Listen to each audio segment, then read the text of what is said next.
Okay. So let us go now. The next part on the algorithm, which is, are you there?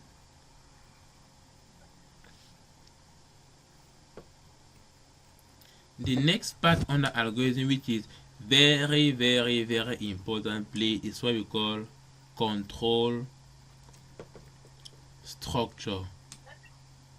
Control structure. Very important. So control structure, generally in programming we call this control construct, like this. Construct. There's construct in programming. But in algorithm we say control structure, but it's the same thing in fact. Remember that programming is still algorithm, but here we are using which language? A programming language. Like you put it C programming language doing revision for practical. So that C programming language, in fact, the program you were writing there, their algorithm, that you were no more writing using these pseudocode things and so on and so forth. You are using that, but a real programming language. And what you are studying here is C. And what you are supposed to study concerning advanced level is C programming language. Okay, now what's a control structure? A control structure, simple definition, it is a statement. If you don't want to say statement, you say it's an instruction. It's the same thing. It is a statement, or you say it's an instruction that determines the flow of execution of an algorithm. So don't forget this. It is a statement that determines the flow of execution of an algorithm. Meaning that the way in which you are executing an algorithm, the order in which you are following to execute your algorithm is what we call the control structure. That is why another student can define it by saying that it is a statement. So you just choose your definition. It's a statement that determines the order in which an algorithm is executed. Good. So the order in which an algorithm is executed is the same thing as saying that a statement that determines the flow of execution of an algorithm. So I will take example now and you see how it becomes clear. Let me just increase this thing first.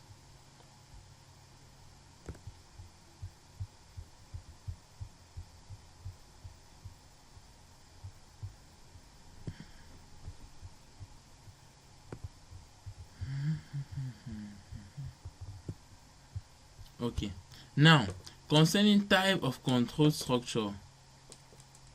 Type of control structure. So here we have different types. So the first part is what we call sequential control structure. So a sequential control, so this one I'm not writing, so I will just dictate so you note it after. A sequential control structure is a control structure in which the algorithm is executed line by line from start to end. So this is exactly what happened.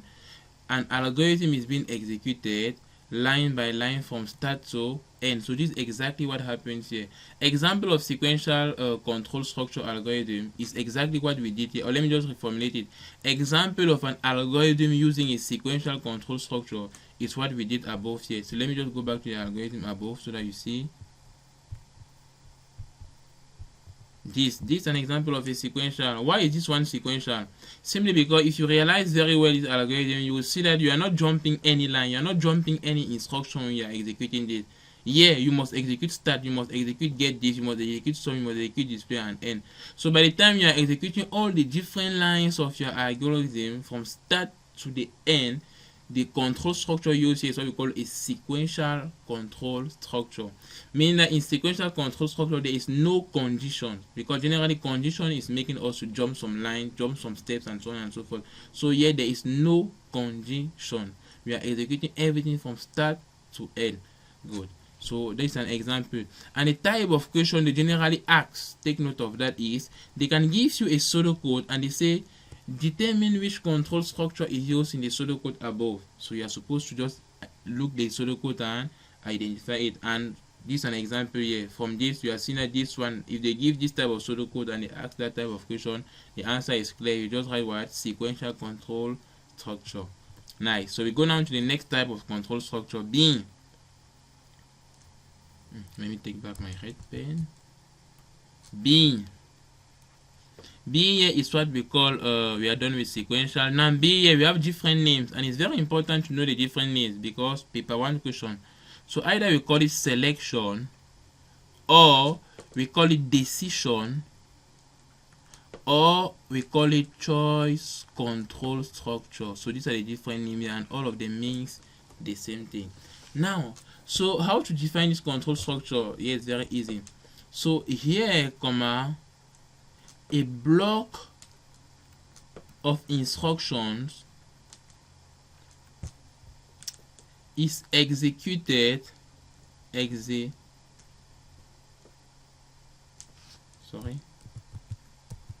Here a block of instruction is executed once based on a condition. The word once here is important. Means what? Meaning that you are not going to execute a block of instruction twice. No. By the time you are executing something more than one time, you are already under the next type of control structure that we are going to study together. That's why we call it repetition or looping control structure. So with decision or selection or choice control structure, you are just executing a block of instruction once based on a condition. So generally, this is how the thing look like. You have a condition somewhere. You test your condition. You are at this level here, so just follow this green color. This where you are. Condition here is represented using diamond. So I will test my condition. So selection here simply means what?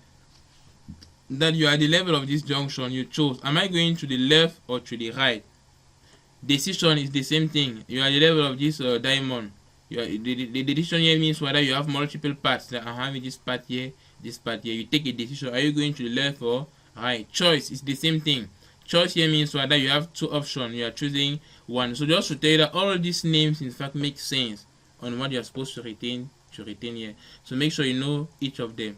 Now an example of a decision or selection control structure is the if-else statement.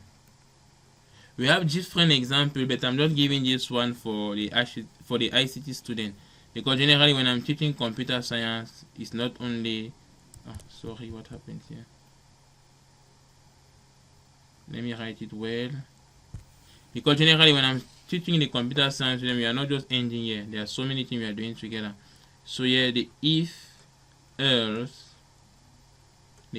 statement. Good. So this is an example of selection or decision control structure. Good. Now the next thing is, let us see the format of this if-else statement. We need to study the format in both pseudocode and both flowchart. Yes, because in the exam we are mostly dealing with translation. Okay. Now structure. So for the if statement, this is how the structure look like. You have something like if, then you have a condition. Then here you have the keyword then, like this. So if condition, then do this. You execute your instruction. So I'm just putting instruction here.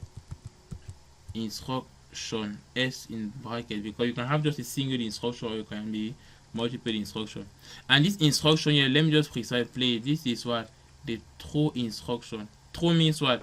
That when you test your condition, generally when you are testing condition, you have two values. We call them Boolean value. Boolean here means what? That either it is true or false, 0 or 1, yes or no. That's the meaning of Boolean. And generally condition is giving us what? Boolean value. Like I will test if this correct, yes or no, true or false. So what is inside the if play is what we call the true statement. Now after if here, this is what we call else. And after the else, now we have another instruction. You have another instruction.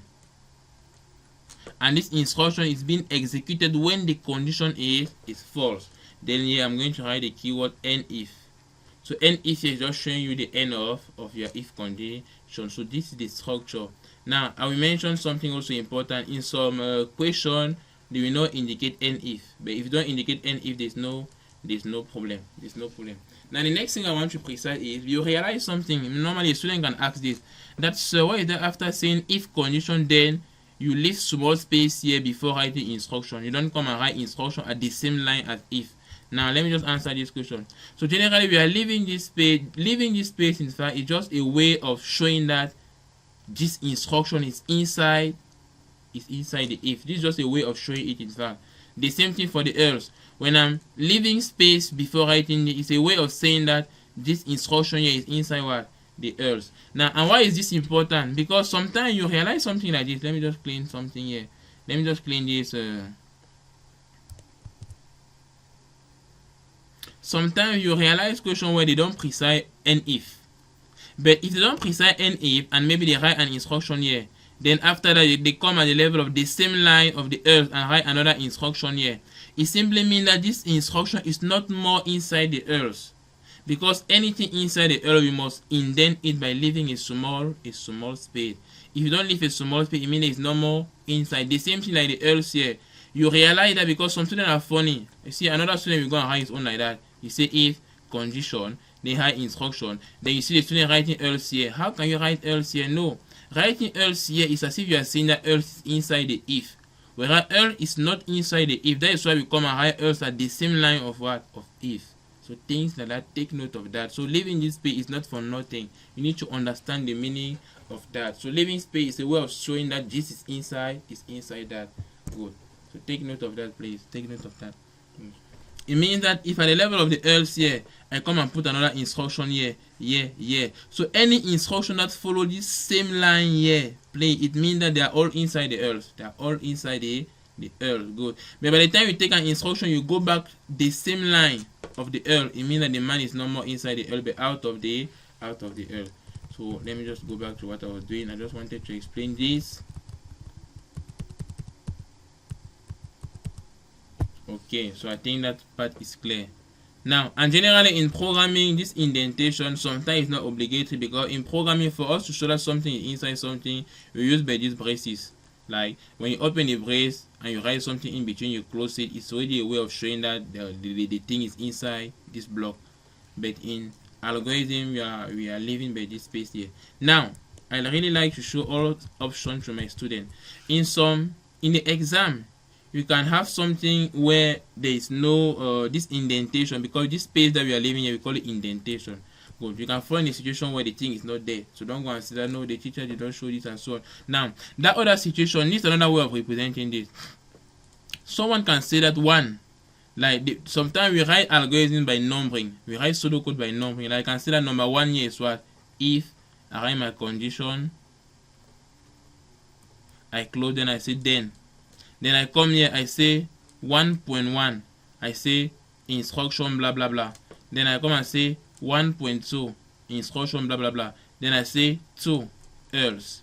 Then I say 2.2, I write my instruction. So you have seen that when you don't indent, when you don't leave that space and we use numbers like that, it's also another way to know which one is inside which one. Like here, if 1 here is the if, so it means that 1.1, 1.2 is inside the if condition. So in this case now, sometimes you don't need to leave this space before writing. You can just write it on the same line. The interpretation remains the same. But when you fall on 2, you know already that okay, 2 here is the else. So else is no more inside the if, but it's now the else part of the instruction. Now when you say 2.1, it simply means that okay, anything that you write here is inside the else, and so on and so forth. If you see now 3 means that it's out of the else. So this is another way of representing this thing by using this numbers. So when you be answering past questions, you see algorithm in numbers, don't make as if the first time you are seeing that. Okay, let me clean this. Let us go now to that flowchart representation of this thing. Flowchart representation. Now for the flowchart representation, this is how you do it. You use the diamond symbol. The diamond symbol here is for the if condition. Now you test. If this is true, what happened? You execute the true statement instruction. Good. And if the thing is false, let me just put a line here. If the thing is what? false. What are you doing? False. You are executing the false statement. This is what happens here, please. And here, when I'm putting rectangle, it's not as if it's always rectangle. No, it's just I'm just using any symbol now. The idea is just to show you how to do it in flowchart. Just to tell you that when you have something like this first part there of condition is what you write inside the diamond part. Good. Now, if you put two arrows for the true statement, now true and false also, it's not as if you are supposed to put true on the right part, false on the left part. No, if you are putting true on the left part, make sure that is the true instruction that you draw here. And if you put false here, make sure that is the false instruction that you draw here. And if you put true, if you reverse it, you know what to do. And so this all here. Now let us answer question. The third control structure here normally is, before we go to the third control structure, I'm not sure we'll do it today. There's no time. I want us to solve question here and we end here. There's no more time. Me too, I want to sleep. For the third one, in fact, if you have a problem, you leave a comment section. So it's only based on the comment that I will just work on that one. If there is no comment, it means everything is okay. So I will not do a video for the third one. Then the third one here is what we call number 3. Number 3 is what we call iterative, or we call it looping, or we call it repetition control structure, please.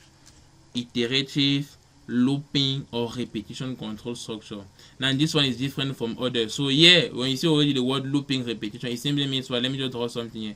It simply means that you are maybe executing an instruction here, then you go down, then you turn like this, you come back again, you re-execute that same instruction. So by the time you are executing set of instruction, or maybe a single instruction, a certain number of time, you're already doing looping. So you're already at the level of what? Iterative control structure. So that's why the definition of this one is clear.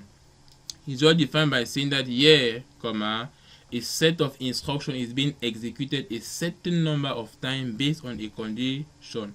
Or you use your own word, you can say, yeah, a set of instructions executed many times based on a condition. So there's no problem here.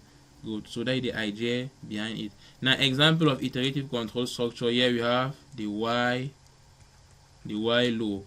We have the do while loop. And we have the for loop. So for loop generally is not important for ICT student. But anyhow, if someone is answering a past question and fall on the question under for loop, you just let me know, I will explain it. Now, while loop is also known as pre-test loop, and do while loop is also known as post-test loop. Good. And as I said, I'm not explaining it here. So if you have problem now, you just leave comments and I will do a video to explain all this loop and we solve question under that. So for today, let us solve question under selection or decision control structure. Now let me just take an example. Let me take one example.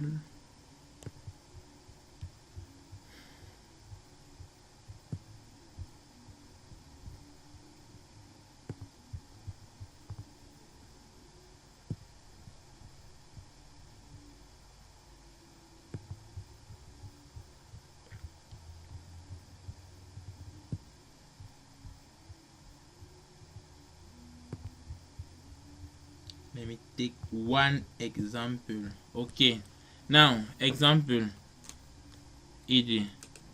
imagine that you say write, what am I doing? Write an algorithm that takes a number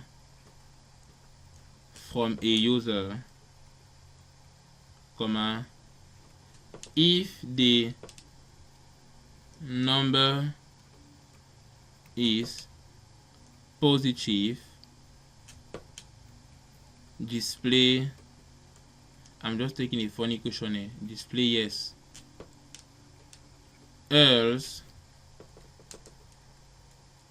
display no. Okay, so this equation here, they say that you should write an arena take a number from a user. If the number is positive, display yes, else display no. So let us start. Pseudocode is easy. You say start.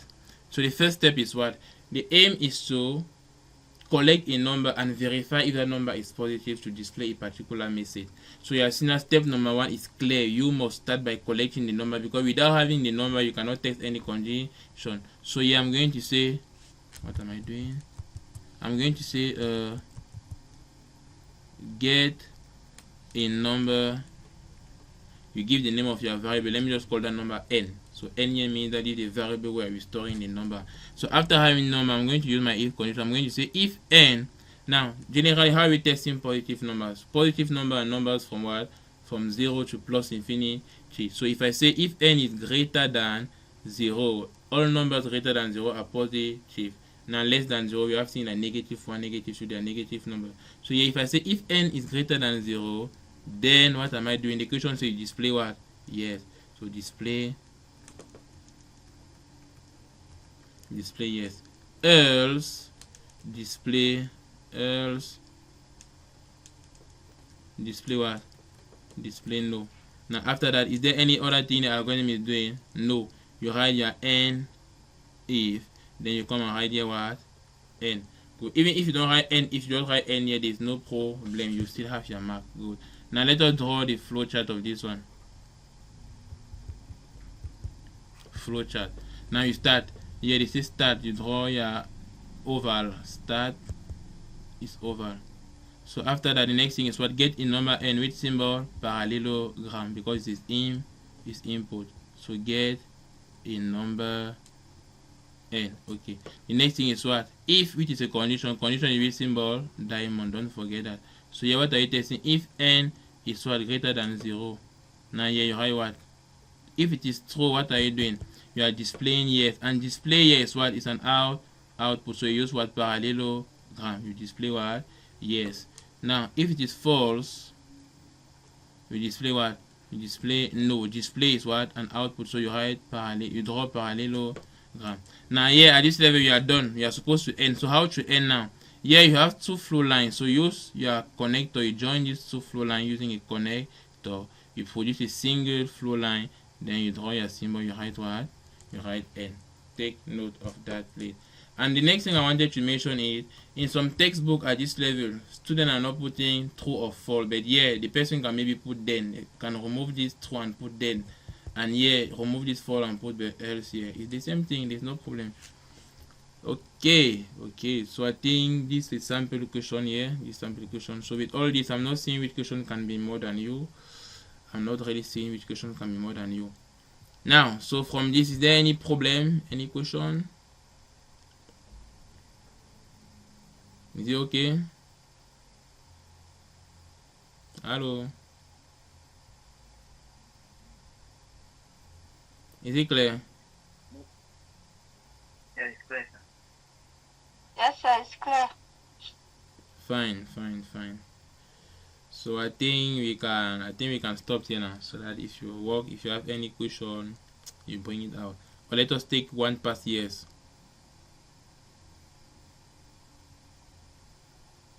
Yes, sir. Okay, let me just. Right. But from what I've explained, everything okay? Yes, it's okay. Okay. If I go for example to June 25, this June 25 here, there's a question on the algorithm. This is a question here. This question, they say the algorithm given by a student to access body temperature is given as this is the algorithm here. Okay. Number 1A, they say state the form of the algorithm. So when you're looking at this algorithm, this is what here, pseudocode. So when they ask form of algorithm, please don't forget they are asking whether the algorithm is pseudocode, flowchart, or maybe natural language, in fact. So yes, what is a pseudocode? Just one mark. Now B, they say convert the algorithm to a flowchart. So let us do it together. The first instruction is what? Start. So you draw your oval here, you write start. Okay. After that, the next instruction is what? Get body temperature. So with symbol parallelogram, because get here is an input. So get body temperature.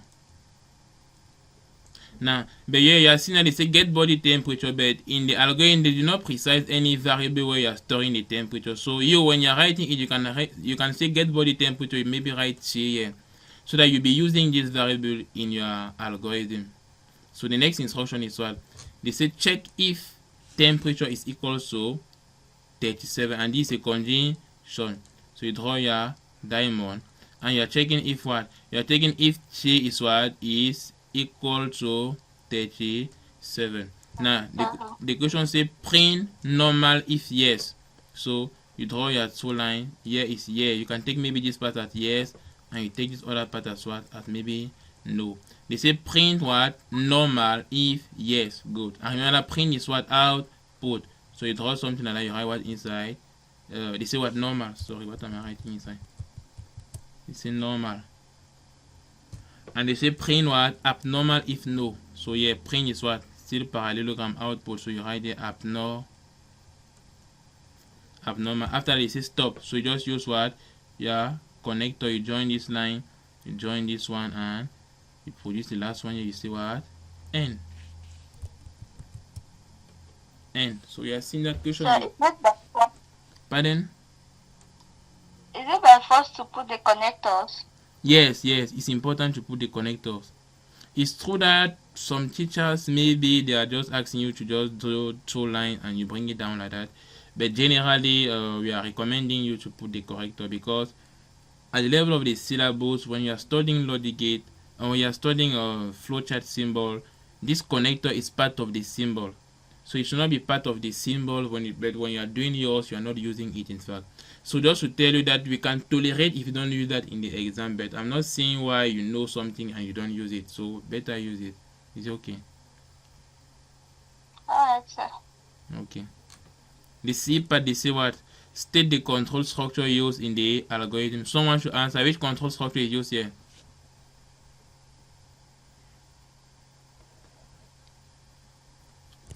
Is it sequential? No. Selection. Perfect. Selection control structure, or you say decision control structure or choice control structure. It cannot be sequential because yeah, you will never execute, you will never print normal and abnormal at the same time. It's not possible.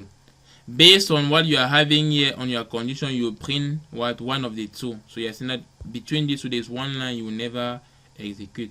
Good. So that's why it cannot be sequential. Now it cannot be repetition also, because there's no instruction here that you are executing multiple times. Because as you are executing for the first time, you are just going down until you end. You don't come back to re-execute something. So the correct answer here is what? Selection. Perfect. And it's all. So you are seeing that this question, how many marks? A 5-mark question on the algorithm for this year. It's all. If I take the case of this Bamenda-Mock, what are you having there? Are you having a question? Yes, for Bamenda-Mock. Yeah, that's sometimes asking people to answer past question. Look, come and see something. Bamenda-Mock is exactly this 2025. The same thing. They did not even change something. This Bamenda-Mock, as you can see, of this 2026. Bamenda-Mock March 2026. The same thing. They did not change anything there.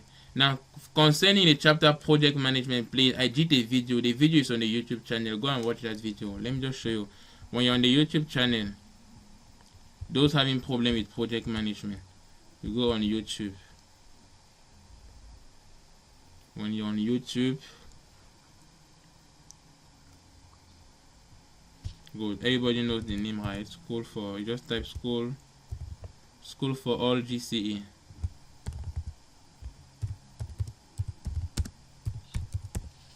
Good. Now, when you're at the level of the YouTube channel, generally to look videos there, so you click on the logo first, you fall on this page. So if you want to see videos without checking, you see, you go to playlist. You see playlist here. When you click on playlist, you see now different playlists. So playlists are just like folders grouping videos, and you see that there's a playlist called project management. So this for ICT. So project management, I've solved this June 25 question. So you're gonna look the video, and any problem, you just comment, just bring it back at your answer. Good. And that question on project management is even the same thing that came also in this June 2025. In fact, it came in 2025, and in the mock 2026, they just gave back the same question. So those who set this mock, they went and took 2025 paper and set their mock with it. So that's why I'm saying that answering past question, don't even play with it. Make sure you answer all your past questions from 2021 to 2025. Don't play with that. Your question is among the intervals, so don't stress yourself with something else. work just like that, start to end. You solve all questions. Good. So if I take maybe another question, I don't know. Oh, okay, yeah, this is a question 2023. Nice. Even that 2024, surely there's a question. I'm tired, I'm not seeing well. Question 8. So there's one question under project management, question 8. So you solve this one. So look that video first, then you'll be seeing how solving this question here is easy. So there's nothing in this question. So make sure you look that video if you have a problem with project management, of course. Now look at this question of 2023. You see that it's different from 2025 in the saying that, yeah, they are giving you a text and they are waiting a pseudocode from you, and this is what I've explained in my video. Let us read it together. They say that the price of a food item is gotten by first measuring them in bags and then multiplying the number of bags by a unit amount of 4,600. Write a pseudocode for the above process. So you think, just think. You read back. They say that a price of a food item is gotten by doing what? So how to get a price? By first measuring them in bags. Meaning that you take your food, you measure in bags, you put inside bags. You take your food, you put inside bags. You measure them in bags. They say, and then what happened? Multiplying the number of bags by unit amount of 4,600. Meaning that the price here is given by what? If you have 4 bags, you just take 4 times what? Times 4,600. So this is how you do to get what? The price of your food. So this is what the question says. So to solve this question is easy. From this formula you analyze. Okay. The question, the aim of the question is to do what? Calculate price. What do I need to calculate price? I just need the number of bags. You don't need the unit price. Why? Because unit price has been given in the question, which is what? 4,600. So when you're writing your pseudocode, you have something like this. Start. You just write something like here. Get number. Let me write it well. Get numbers of bags. You call it maybe N. Then you come and say price. Sorry. Is equals to what? Is equals to N, meaning that number of bags the user will enter times what? 4,600. And you display the result. Display what? Price. Then you N is all. So just by doing the sum mark that they are asking you is all. Now they say identify and justify the type of control structure used in your pseudocode. So here it's clear. The type of control structure here is what? Sequential control structure. And the justification is what? Because all instructions have been executed line by line from start to end. There is no conditions. It's all. So please, you solve more questions. So I think I did a lot for today. So if you have enjoyed everything, just leave comments. Comment section, so that we can end the class. Just leave comments. Thank you so much, sir. Okay, you're welcome.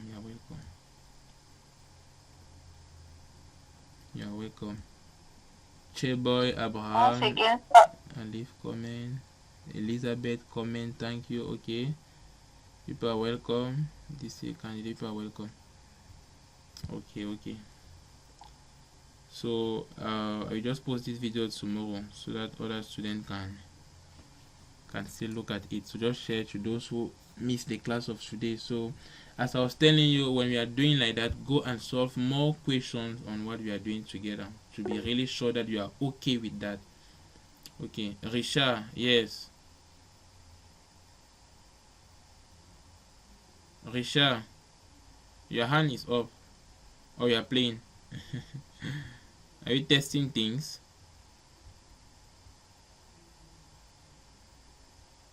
I'm seeing some comment. I'm not understanding what you are talking. Surely the mic of that student was disturbing. Okay, there's no problem. You'll see the replay online. Okay, so goodbye to everyone. Good night. So just work. Thank you, sir. Bye-bye. Yes, and see you Okay, in the thank you, sir. yes, see you in the group for any problem and things like that. So I will try to work now on that paper 1 2025 also, so that you can take the online exam. So I'm assuming that 2024 everybody already took the exam. So those still turning, there is your problem. Okay, see you. Bye bye. Okay, sir. Once again,